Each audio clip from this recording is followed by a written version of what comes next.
uma startup de treinamento corporativo. E lá nós desenvolvemos um aplicativo para treinamento de empresas pelo aplicativo. Então, já temos, vamos fazer, a empresa vai fazer 3 anos já, mas nós estamos com mais de 1 ano já usando o Flutter. Foi a melhor escolha que a gente fez, né? Beleza? Eu vou resumir aqui um pouco TDD, Test Driven Development. É uma técnica, na verdade, de desenvolvimento. Não é especificamente uma tecnologia. Alguns podem achar que é uma tecnologia, mas é uma forma de você desenvolver a sua aplicação, né? E ela é baseada basicamente nesse ciclo aqui, de Red, Green, Refactor. Essa parte do Red aqui é a primeira etapa que você faz, que é primeiro você roda o teste para quebrar de verdade o seu teste. Depois você vai para a segunda etapa, que na verdade você implementa o seu código, roda, faz o seu código passar no teste. E depois que você passa no teste, você vai refatorar o seu código para fazer ele deixar ele da melhor forma possível, entendeu? Então você vai rever alguma lógica que você fez, e aí possivelmente você vai quebrar e fazer ele passar de novo. Mas aí o que você vai entregar no final é um código mais elaborado, mais robusto, certo? Já vou pular direto para Clean Architecture, só para a gente falar de TDD mais no código. Então, Clean Architecture, possivelmente quando vocês forem pesquisar, vocês vão encontrar essa estrutura aqui, esse diagrama aqui, tentando explicar um pouco sobre Clean Architecture. Fica um pouco confuso também para saber. E, geralmente a gente trabalha, acho que na cabeça da gente está desenvolvendo, a gente trabalha um pouco com fluxo de dados. Então, aqui não tem muito explicando o que é o fluxo de dados, porque a Clean Architecture, esse diagrama é mais geral, ele não é especificamente para uma aplicação mobile ou para um back-end, mas é mais geral. Então, essa parte externa aqui é a parte em que você mais depende da plataforma no qual você está desenvolvendo. E quanto mais para o interior você vai mais, você é mais independente da plataforma, você depende mais da sua lógica de negócio. Então, essa camada de use case e entity, elas são praticamente independentes da plataforma que você está desenvolvendo, depende simplesmente da linguagem. Então, possivelmente, se você usa Clean Architecture, essa camada de use case aqui, até a use case e entities, você pode migrar de plataforma, por exemplo, desenvolver o mesmo código para a web e para uma versão mobile e rodar o mesmo código, porque ele vai rodar sem problema nenhum, porque essa parte aqui é independente. Beleza? Como isso ficaria pensando num fluxo de dados? Pensando, por exemplo, num app em Flutter. Nós teremos essa camada de apresentação, que teria os widgets e a lógica, né? Por exemplo, com o MobX, a parte de apresentação, a camada que vai conectar direto com os widgets e com a página, que é o MobX. A camada de domínio, que é aí onde teria as entities e o use case. Essa camada de domínio, ela realmente só é lógica de negócio, e ela não depende, como eu já disse, da plataforma. E a camada de data aqui, que também depende um pouco da plataforma que você vai precisar acessar esses dados. Pode ser uma API, um banco de dados local, ou uma memória direta do celular, de um dispositivo, por exemplo, ou de um browser, dependendo de onde você estiver codando, né? E aqui, como a camada de domínio, ela conversa, já trazendo alguns conceitos, ela conversa com a camada de dados através de interfaces, que é para fazer o código ficar desacoplado, né? Certo? Pensando aqui em módulos, seria mais ou menos isso daqui. Nós temos um módulo seria uma feature. A feature poderia ser uma funcionalidade qualquer da sua aplicação, sei lá, login. E nessa feature de login nós teríamos três camadas, que é de Apresentation, Domain e Data. Na camada de apresentação, os controllers, os pages e os componentes. Na camada de domínio, as entities, use case e repositories. Depois eu vou explicar com mais detalhes sobre isso daqui. E na camada de dados nós temos o data sources, modules e repositório também. Percebam que repositório está nas duas camadas e já eu vou explicar para vocês como é que essas duas camadas que têm o mesmo nome aqui elas se comunicam, certo? Mudando aqui, por exemplo, se fosse no Flutter, a gente poderia usar aqui o MobX no lugar do controller e os widgets seriam os nossos componentes. Beleza? O restante fica da mesma forma. Beleza? Estruturando aqui as pastas em uma feature específica com Clean Architecture, nós teríamos, por exemplo, uma feature de autenticação, nós teríamos a camada de dados, domínio e de apresentação, que é a presentation. E dentro da camada de domínio nós temos essas subcamadas aqui, que seriam as pastas aqui. E aí a relação, por exemplo, entre o repositório da camada de domínio com a camada de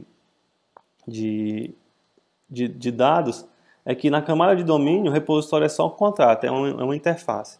Enquanto na camada de dados é a implementação em si da lógica de acessar dados, ok? Então bora lá, vou mostrar para vocês aqui um códigozinho mão na massa. Vamos ver o que a gente pode fazer aqui.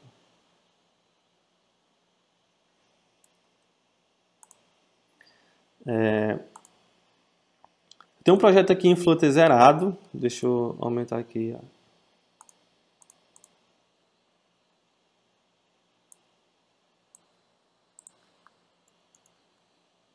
Você está aqui, beleza?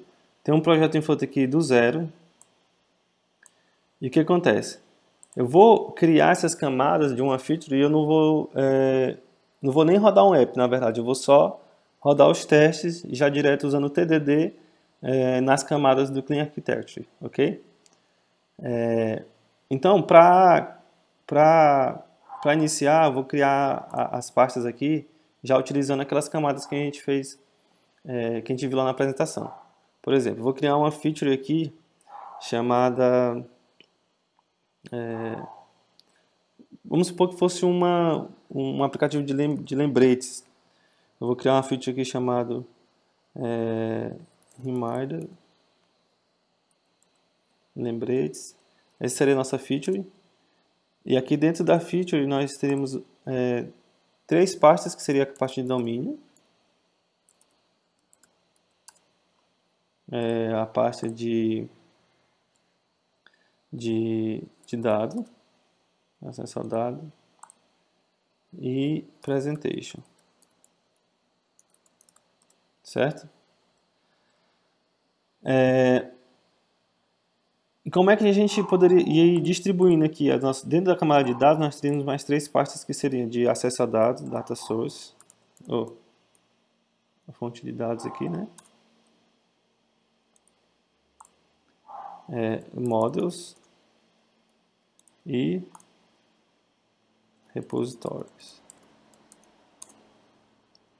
Na camada de domínio nós teríamos também a camada de repositórios,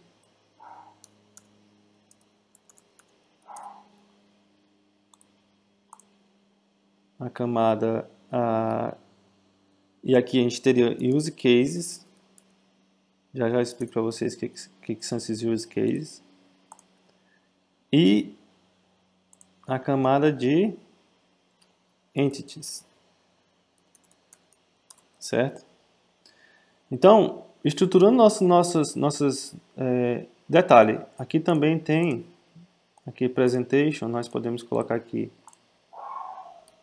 page,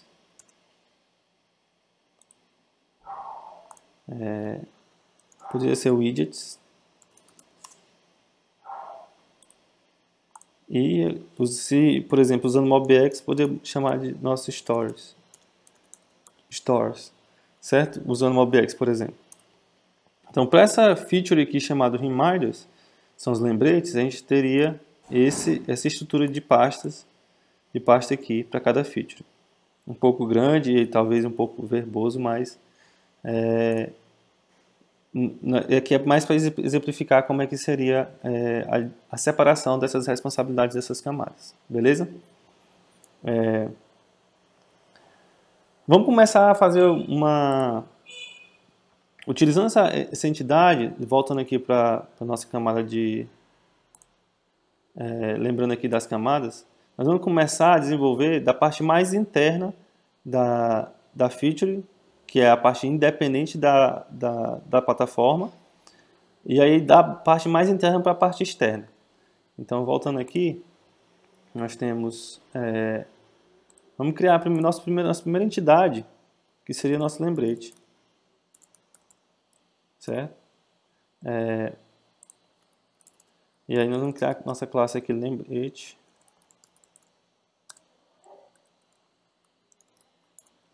Aí vamos colocar aqui alguns dados. Teria um ID, sei lá, um título, uma descrição, certo? Vou fazer aqui o...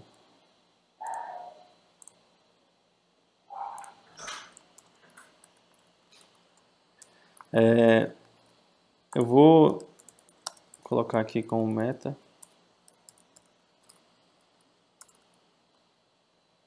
Deixar required aqui.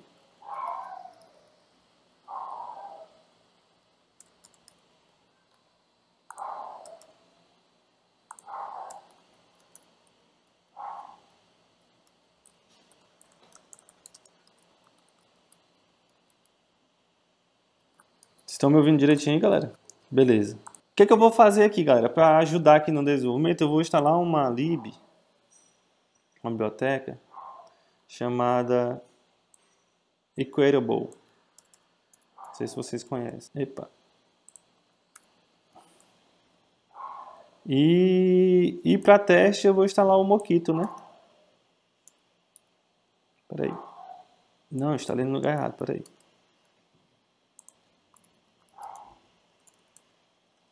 E para teste, vou instalar o Mockito. Certo? Aí, mas aqui tá massa, peraí.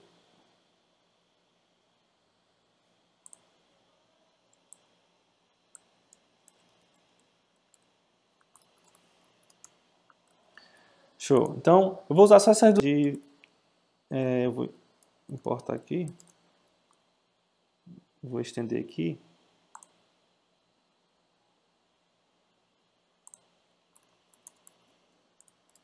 Cara, meu computador não está ajudando.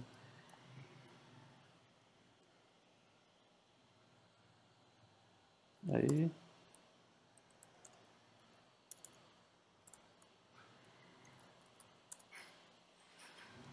O que acontece? O Equatable serve para quando você fizer a comparação de dois objetos do tipo reminder, ele vai comparar essas propriedades aqui para ver se elas são iguais. Assim eu não preciso fazer esse teste na mão. Ele já me dá isso aqui. Certo? Então, o que acontece? Voltando aqui na apresentação, fizemos aqui a nossa entidade e aí nós vamos começar a criar os use cases. E o que eu acho mais interessante aqui de usar o TDD com a Clean Architecture é que eu posso, por exemplo, criar a minha camada de domínio toda sem a necessidade de ter a camada de dados e a camada de apresentação rodando. Por exemplo, eu não expliquei o que é use case, mas use case são atividades, são ações que você vai executar dentro na sua aplicação. Exemplo, poderia ser fazer um dispatch lá no block, né? Ou uma action no MobX, no store do MobX. Então, por exemplo, primeiro eu vou criar aqui um repositório, como eu falei aqui na apresentação, aliás, aqui, a camada de repositório da camada de domínio, elas são apenas contratos. Então, aqui eu não crio implementação de código, eu só crio classes abstratas, as interfaces, no caso, né? Então, aqui eu vou criar uma um contrato da camada de repositório, que eu poderia chamar de reminder repository.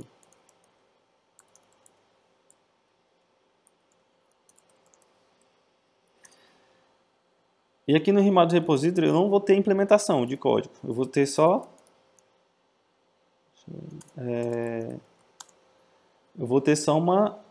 uma classe abstrata que vai só me dizer qual é o comportamento que a implementação da classe repositório vai ter. Então ela vai ter um método que vai retornar uma feature, por exemplo, que vai me entregar um lembrete, e o nome desse método vai ser getReminder, por exemplo. Esse é o comportamento, e ele vai receber um ID. Ponto. Esse é o comportamento da classe que vai implementar o repositório. Ou seja, eu fecho um contrato com a camada de dados baseado na camada de repositório aqui. Então, a camada de dados vai ter que implementar o comportamento que eu defini aqui na camada de domínio. Beleza? Deixa eu ver. Beleza. Então, o que acontece? Até agora eu só tenho uma entidade e uma definição de um comportamento.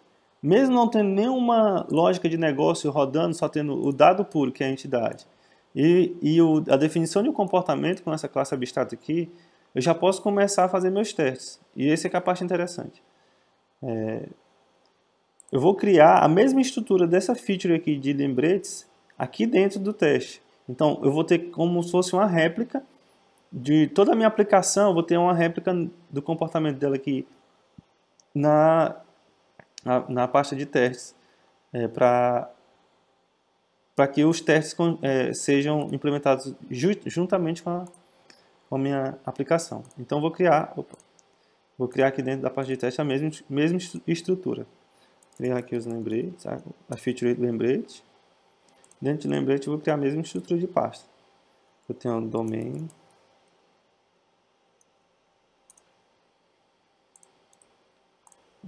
Data.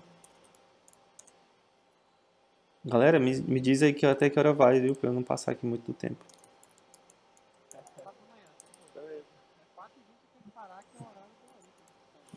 Tá certo, tá certo. Beleza, 10 minutos dá pra eu fazer um teste aqui bacana. Então o que acontece? O que eu acho massa é porque eu mesmo não tendo nenhuma lógica de negócio aqui, eu já posso começar a testar. Por quê? Porque usando TDD, eu testo primeiro antes de criar a implementação em si, que é a primeira fase, que é o RED, né? Então vamos lá. Eu vou começar a testar a minha camada de domínio. Vou criar meu use case aqui.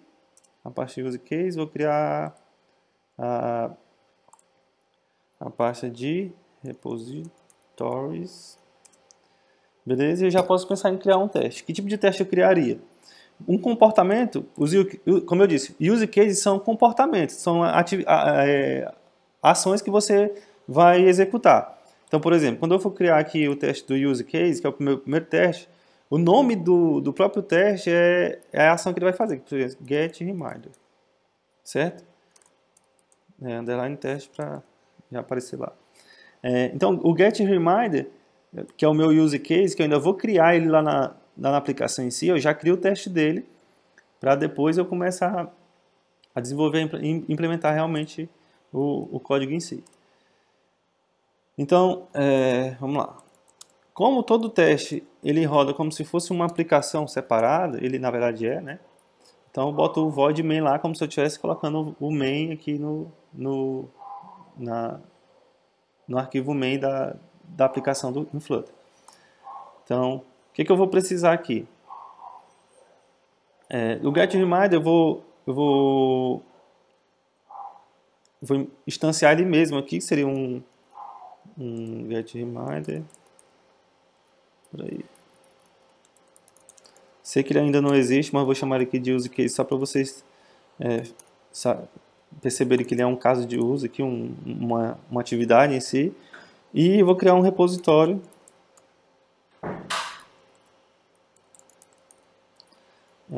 que é o nosso repositório aqui, certo? Dentro do teste com o main, eu tenho um método chamado setup, que ainda não importou ali, mas vai aparecer já já. O setup é é como se fosse meu construtor das minhas classes que eu vou usar no teste. Vou já começar a importar aqui algumas coisas. Vocês perceberam que está tudo dando erro aqui, né? Mas justamente esse é o objetivo do TDD, eu começar a importar, começar a rodar os testes com as coisas mesmo vermelhas, tudo no modo, na etapa de red, para depois eu ir ajustando isso. Certo? Então a primeira coisa que eu vou importar é o remind, opa. Deixa eu ver se ele já reconheceu bem que o...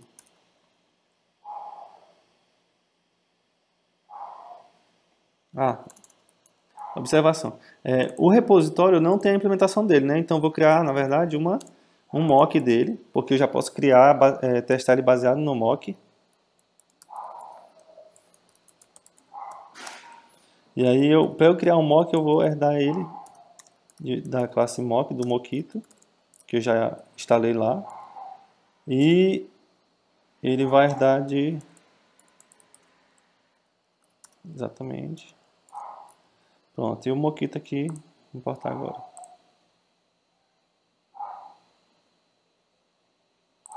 Certo. Vamos aqui, vou pegar meu use case. Vou instanciar ele de verdade aqui. Opa. Só que primeiro o repositório, que eu vou passar ali como parâmetro.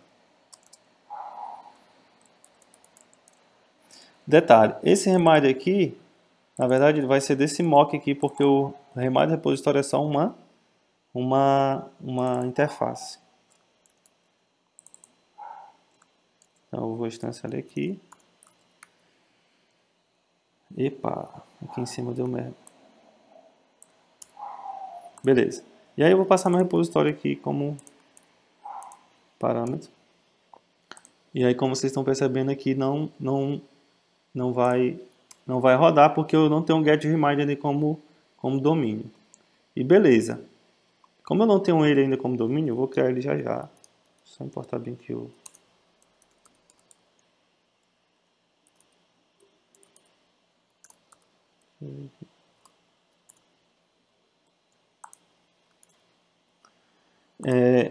E aqui é a nossa primeira etapa de red, né? Ou seja, a gente está na parte vermelha ainda do nosso TDD. Eu vou criar um repositório, ou um use case chamado getReminder.dart. Ele pode ser uma implementação mesmo. E ele vai receber como no construtor dele um remoto repositório, que eu vou chamar de repositório. Certo? Beleza.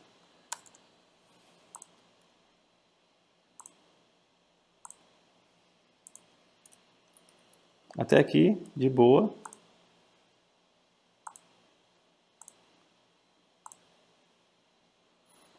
Ó, aqui já começou a sair aqui os vermelhinhos. Vou fechar aqui. E aí nós vamos começar realmente nossos testes. O que a gente pode fazer? Nossa primeira etapa do teste é... Opa! Esse teste aqui deverá retornar...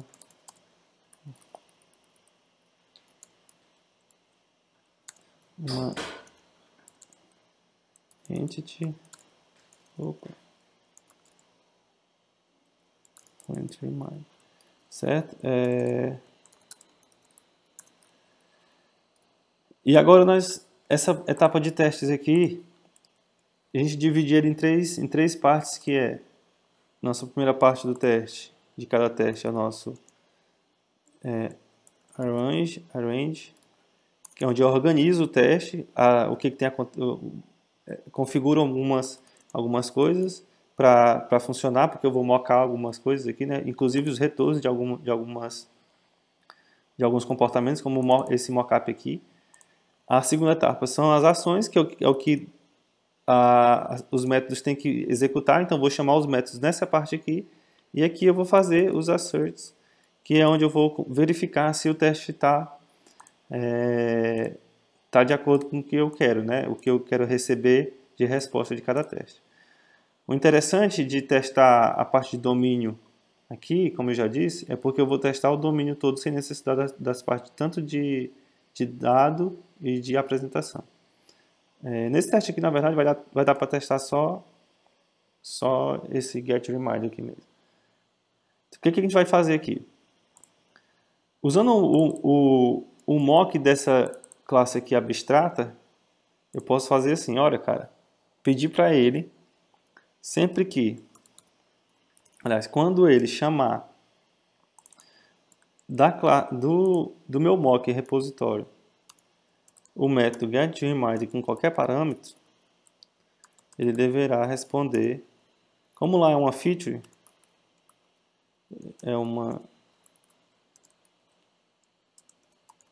tem um método async aqui, que vai retornar uma classe reminder. Eu vou até criar ela aqui, reminder.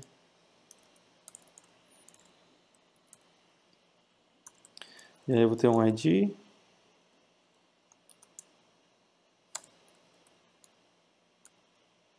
Opa!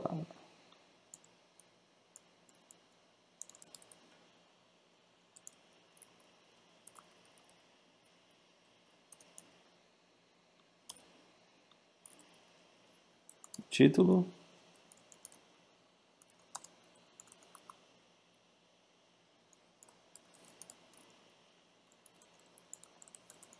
E a descrição.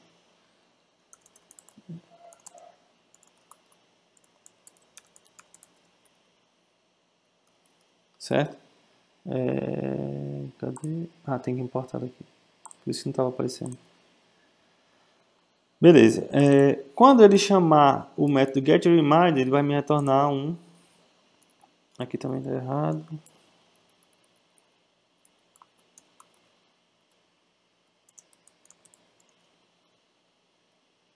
Certo? Vai me retornar esse lembrete aqui.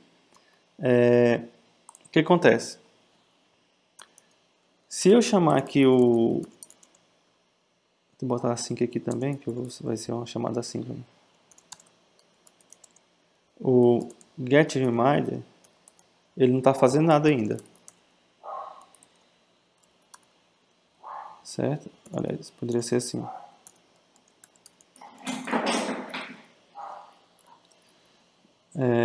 Beleza? Como ele não tem nada aqui, vou criar aqui um método. Retorna feed.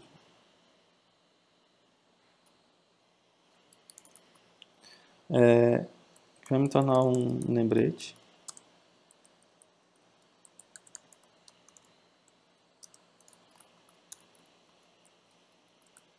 Receber um ID. Eu poderia fazer assim direto, né?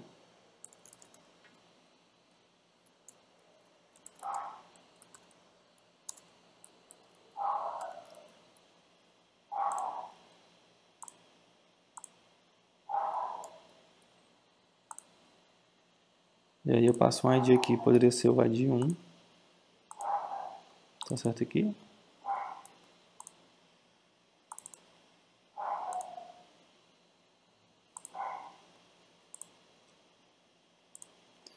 Então aqui eu organizei a resposta de quando ele chamar. Aqui eu executo. Aqui está errado por causa disso. Ah não, foi mal, galera. Tem que chamar esse use case aqui. Já está instanciado aqui em cima, né? E eu executo, e aqui eu faço as verificações. A primeira verificação que eu acho mais simples é só de tipo de resultado. Então eu vejo se o resultado é igual o que eu quero que ele responda aqui. Então, por exemplo, quando ele chamar esse repositório aqui, o getRemind, ele vai me retornar esse cara aqui, tRemind, ou seja, esse resultado tem que ser igual a esse daqui, certo?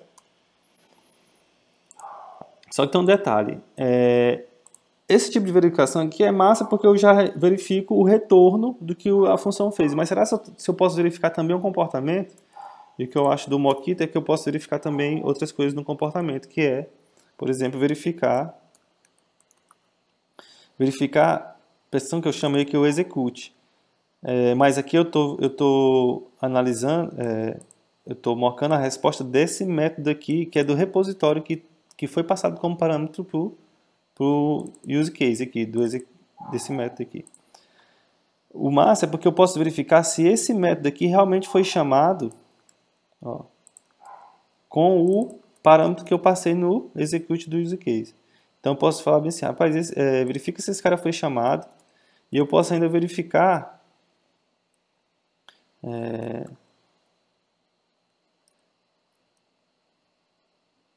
se não teve mais interações no repositório, por exemplo.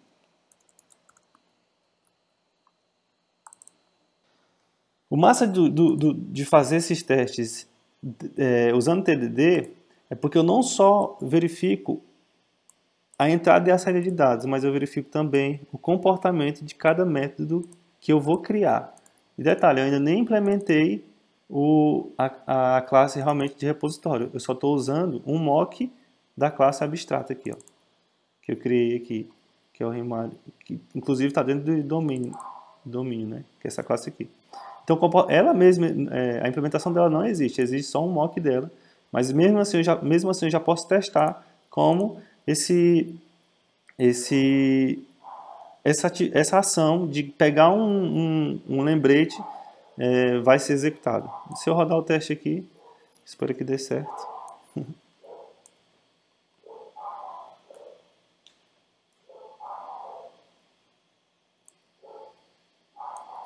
Tá rodando aqui.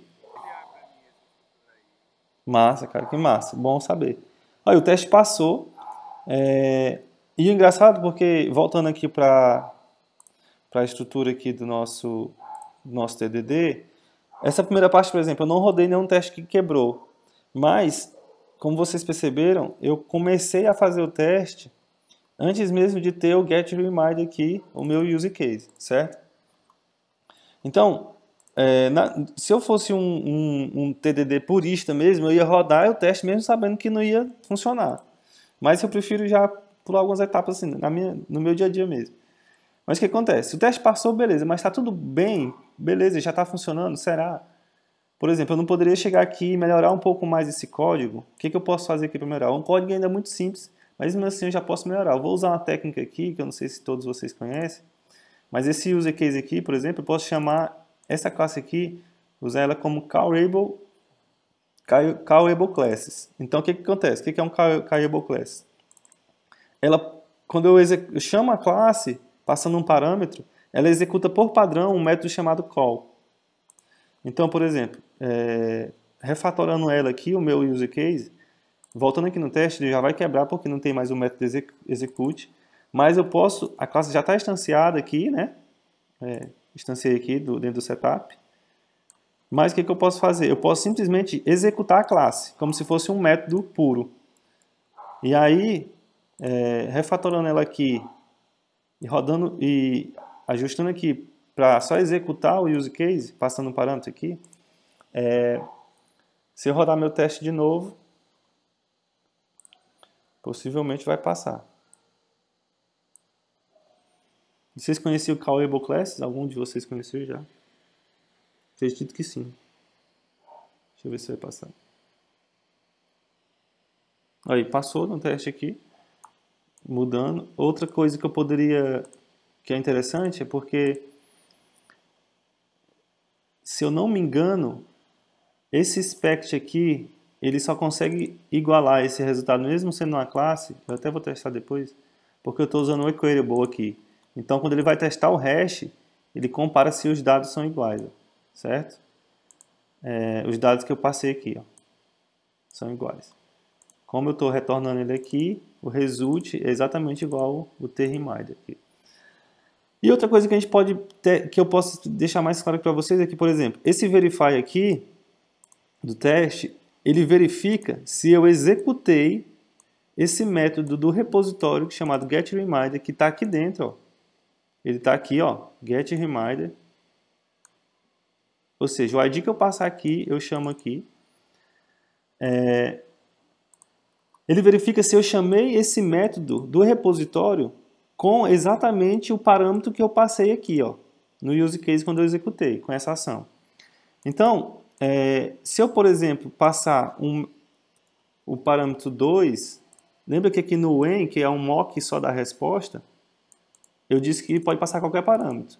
Mas, nesse verify, ele verifica se realmente eu chamei o getReminder com esse parâmetro aqui, o parâmetro 1.